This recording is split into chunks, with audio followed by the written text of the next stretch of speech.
പല കാരണങ്ങൾ കൊണ്ട് മുടി കൊഴിച്ചിലുണ്ടായിട്ട് മുടി വളർച്ച മുരടിച്ച് നിൽക്കുകയോ അല്ലെങ്കിൽ ഒട്ടും നീളം വയ്ക്കുകയോ അതുപോലെ ഒട്ടും ഉള്ളില്ലാതിരിക്കുകയോ അങ്ങനെയൊക്കെയുള്ള അവസ്ഥയാണെങ്കിൽ ഈ വീഡിയോ ഒന്ന് കണ്ടു നോക്കൂ. എൻ്റെ തന്നെ കയ്യിലിരിപ്പ് കൊണ്ട് മുടി മുഴുവൻ കൊഴിഞ്ഞു പോയി, ഉള്ളു കുറഞ്ഞ് അതുപോലെ തന്നെ ഒട്ടും നീളം വയ്ക്കാത്ത അവസ്ഥയിലായിരുന്നു എൻ്റെ മുടി കുറച്ച് നാൾ മുമ്പ് വരെ. അപ്പോൾ അതിൽ നിന്ന് അത്യാവശ്യം നല്ല രീതിയിലേക്ക് ഒരു ഗ്രോത്ത് ഉണ്ടാവുകയും പിന്നെ നീളം വയ്ക്കുകയൊക്കെ ചെയ്യാൻ സഹായിച്ച ഒരു ഫുഡ് സപ്ലിമെൻ്റാണ് ഞാൻ ഇവിടെ കാണിക്കുന്നത്. അപ്പോൾ ഇത് നമുക്ക് ഈസി ആയിട്ട് വീട്ടിലുണ്ടാക്കാവുന്നേ ഉള്ളൂ. അപ്പോൾ അതിന് വേണ്ടത് പംകിൻ സീഡ്സ് അഥവാ മത്തങ്ങയുടെ കുരു, പിന്നെ നമ്മുടെ നിലക്കടല, റോസ്റ്റ് ചെയ്ത കറുത്ത കടല നമുക്ക് വാങ്ങിക്കാൻ കിട്ടുമല്ലോ അത്, പിന്നെ ഈന്തപ്പഴം അത് ഞാൻ ചെറുതായിട്ട് നുറുക്കിയെടുത്തിട്ടുണ്ട്. പിന്നെ വേണ്ടത് എള്ള്, കറുത്തോ അല്ലെങ്കിൽ വെളുത്ത നിറമുള്ള ഏതായാലും കുഴപ്പമില്ല. പിന്നെ വേണ്ടത് ബദാം. ഈ പറഞ്ഞ ഐറ്റങ്ങളൊക്കെ നമുക്ക് ഈ അളവ് അല്ലെങ്കിൽ അളവ് കൂട്ടിയോ കുറച്ചോ എടുക്കാം. എന്നിട്ട് ഒരു പാനിൽ ഇതെല്ലാം കൂടി ഇട്ട് ഒന്ന് ചെറുതായിട്ട് റോസ്റ്റ് ചെയ്തെടുക്കാം. ഇപ്പം നമുക്ക് ഈന്തപ്പഴം മാത്രം മാറ്റി വയ്ക്കാം, ബാക്കി എല്ലാ ഐറ്റംസും ഇട്ട് റോസ്റ്റ് ചെയ്യാം. എന്താണെന്ന് വെച്ചാൽ ഈന്തപ്പഴം ഇതിൻ്റെ കൂടെ ഇട്ടിട്ടുണ്ടെങ്കിൽ അത് ചൂട് തട്ടുമ്പോഴേക്കും ചെറുതായിട്ട് മെൽറ്റായി ഇതിലെല്ലാം ഒട്ടിപ്പിടിക്കും. അപ്പോൾ ഒത്തിരി നേരം ഒന്നും റോസ്റ്റ് ചെയ്യേണ്ട, ഒരു 2 മിനിറ്റോ അല്ലെങ്കിൽ 3 മിനിറ്റ് റോസ്റ്റ് ചെയ്തിട്ട് ഒരു പാത്രത്തിലേക്ക് മാറ്റാം. എന്നിട്ട് ചെറുതായിട്ട് തണുക്കാൻ അനുവദിക്കുക. എന്നിട്ട് നമുക്ക് ഈന്തപ്പഴം ചേർത്ത് കൊടുക്കാം.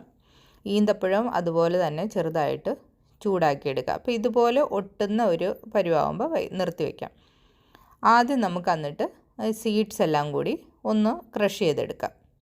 അപ്പോൾ മിക്സിയുടെ പൾസ് മോഡിലിട്ട് 1-2 പ്രാവശ്യം ക്രഷ് ചെയ്യേണ്ട ആവശ്യമുള്ളൂ. അല്ലെങ്കിൽ അതെല്ലാം അങ്ങ് പൗഡർ പോലെ ആയിട്ട് അതിൽ നിന്ന് ഓയിൽ ഇറങ്ങി വരുന്നൊരവസ്ഥയാവും. അത്രയും നമുക്ക് ആവശ്യമില്ല.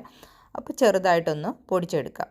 ഒരു പ്രാവശ്യം പൊടിച്ചിട്ട് അതിൽ ഈന്തപ്പഴം ചേർക്കാം. ഈ പൊടിച്ചെടുക്കുന്നത് ഒരു 2 ആഴ്ച വരെയൊക്കെ നമുക്ക് പുറത്ത് ധൈര്യമായിട്ട് വെക്കാവുന്നേ ഉള്ളൂ. പിന്നെ ഒത്തിരി ഉണ്ടാക്കിയാൽ പിന്നെ നമ്മൾ ഫ്രിഡ്ജിലൊക്കെ വെക്കേണ്ടി വരും, പുറത്തിരുന്നാൽ കേടാവാൻ ചാൻസ് ഉണ്ടല്ലോ. അപ്പോൾ ഒരു 2 ആഴ്ച വരെയൊന്നും ഒരു പ്രശ്നമില്ലാതെ നമുക്കിത് പുറത്ത് വെച്ച് ഉപയോഗിക്കാം. അപ്പോൾ നമ്മൾ ഈ കാണിച്ച സീഡ്സും അതുപോലെ തന്നെ ഈന്തപ്പഴം ചെറുതായിട്ട് ചൂടാക്കിയതും എല്ലാം കൂടി ഒന്നിച്ച് പൊടിച്ചെടുത്ത പരുവമാണ് ഈ കാണുന്നത്. അപ്പോൾ നമുക്ക് ഈ പൗഡർ രൂപത്തിലാണെങ്കിലും ഒരു ടിന്നിലിട്ട് വെച്ചിട്ടുണ്ടെങ്കിൽ ഡെയിലി എടുത്ത് കഴിക്കുകയോ അല്ലെങ്കിൽ ജ്യൂസിൻ്റെ കൂടെയോ എന്തിൻ്റെ കൂടെയെങ്കിലും ചേർത്തോ എങ്ങനെയായാലും ഇത് കഴിക്കാവുന്നേ ഉള്ളൂ. അപ്പം അതുപോലെ തന്നെ നമുക്കിത് ഉരുട്ടി ഇങ്ങനെ ബോൾസായിട്ട് വെച്ചിട്ട് അങ്ങനെയും കഴിക്കാം. അപ്പോൾ ഈ ബോൾസായിട്ട് വെച്ചാണ് ഞാൻ കഴിക്കാറ്, കാരണം അതാണല്ലോ എളുപ്പം. അപ്പോൾ രാവിലെ ഒന്ന് വൈകിട്ട് ഒന്ന് എന്ന രീതിയിൽ ഞാൻ കഴിക്കാറുണ്ട് ഇത്. പിന്നെ മുടി വളർച്ച കൂട്ടാനുള്ള കുറച്ച് ടിപ്സ് പറയാം. നമ്മൾ ഹെയർ മസാജ് വളരെ ഇമ്പോർട്ടൻ്റ് ആണ്. അപ്പം ഈ കൈ വെച്ചിട്ട് മസാജ് ചെയ്യാനുള്ള ബുദ്ധിമുട്ട് കാരണം ഞാനൊരു മസാജർ മേടിച്ചാണിത്. അത് പിന്നെ ഏതെങ്കിലും ഓയിൽ നമുക്ക് ഉപയോഗിക്കാം, നമ്മൾ ഉപയോഗിക്കുന്ന ഏത് എണ്ണയായാലും കുഴപ്പമില്ല. അപ്പം ഞാൻ ഉപയോഗിക്കുന്ന എണ്ണയാണ് ഈ കാണിക്കുന്നത്.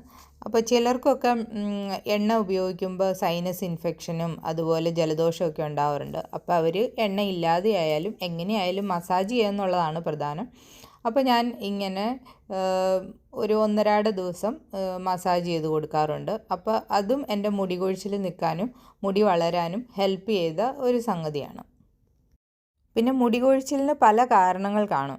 ഇപ്പോൾ എന്തെങ്കിലും ഡെഫിഷ്യൻസി കൊണ്ടാണെങ്കിലോ അല്ലെങ്കിൽ സ്ട്രെസ്സോ ഡയബറ്റീസോ തൈറോയിഡോ അങ്ങനെ ഏത് കാരണങ്ങൾ കൊണ്ടാണെന്ന് നമ്മൾ കണ്ടുപിടിച്ചിട്ട് അത് പരിഹരിക്കേണ്ടതും ആവശ്യമാണ്.